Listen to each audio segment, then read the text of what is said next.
Magandang araw sa ating lahat.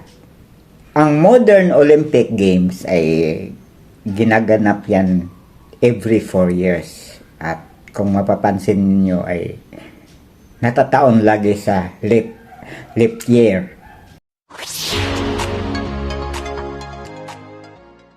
Kaya ako sinasabing modern dahil mayroong ancient Olympic Games. Ancient Olympic Games naman ay noong araw ay ginaganap sa Mount Olympus sa Greece. Kaya nga tinawag na Olympic dahil Olympus. Kahapon o kagabi ay nanalo na si Carlos Yulo, ang gymnast natin, ng gintong medalya. Dahil doon, pang number 33 na natin ang 33 ang position natin sa medal tally.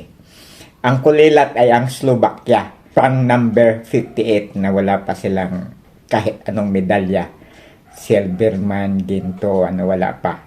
Marami silang number 58. Ang nangunguna sa ngayon ay China na may 16 gold at pumapangalawa ang US na may 14 gold at the rest mga France, mga. So dahil dyan na yung nanalo si Carlos Yulo ng gintong medalya, ang kauna-unahan nating gintong medalya sa Olympic ay nakamit ni Hedelin Diaz sa weightlifting nung nakaraang Olympic.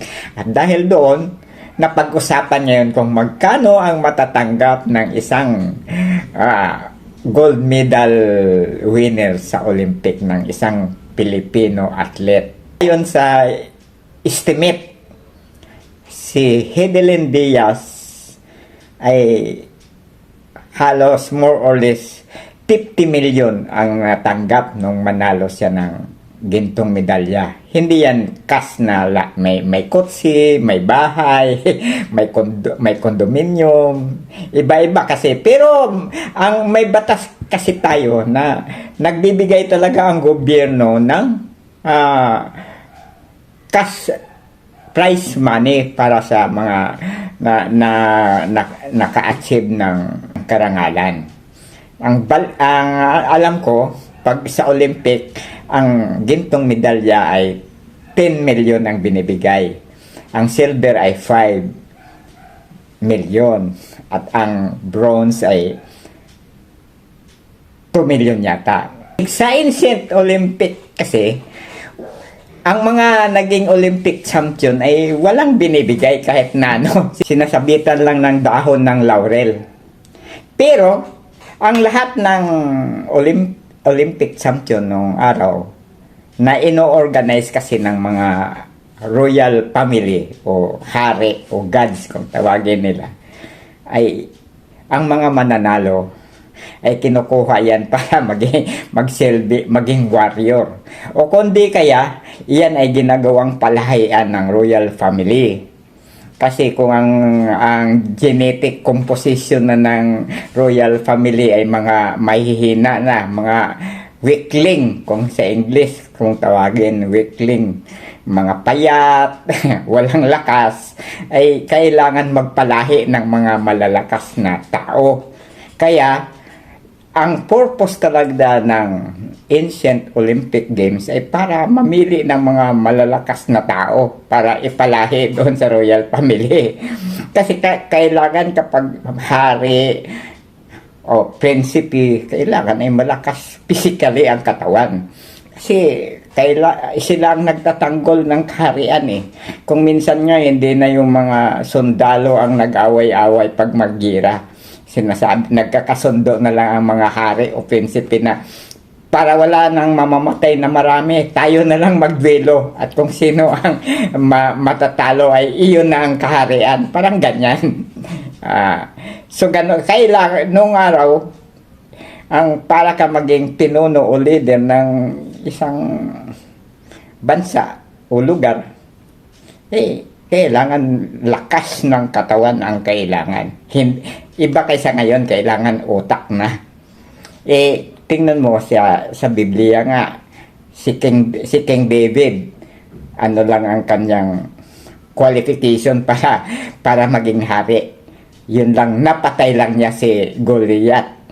Ayun, naging yun ang pangunahing katangian niya para naging hari siya. Ancient Olympic, ang lahat ng mga mananalo, nangangalogan, malakas tumalon, mabilis tumakbo, magaling sa sibat, magaling sa pana, malakas lumangoy, malakas ang katawan, physically,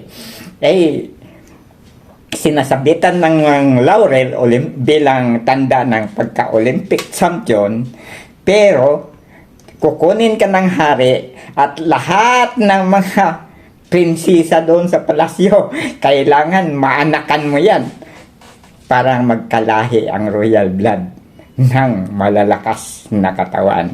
Sarap, ano? Wala ngang monetary consideration, pero biro mo lahat ng mga at magiging general ka ng army. Kung baka magiging chief of staff, magiging warrior, ayan, ganyan yun. Ngayon sa modern Olympic, ay kapag nanalo ka ng medalya, it means more money. Maraming mag-endorse ng mga produkto, ng mga kung anong para sa negosyo, yun. Kaya millions yun. Pero, para ka makapag-produce ng isang Olympic champion, katulad ni Carlos Yolo, ay millions din ang puhunan at taon matagal. Ilang 10 taon niya nag-training, ay yung iban lang kalaban niya at 7 years old, katulad sa pole vault, ang kalaban ni Eddie Obiena, 7-year-old pa lang daw ay nagtitraining na. At napakahirap. Yun lang ma-qualified ka para maglaro sa Olympic ay mahirap na. Maraming salamat po. Kahit walang utak kapaing, basta mayroong gold, guns and guns, magiging leader ka ngayon.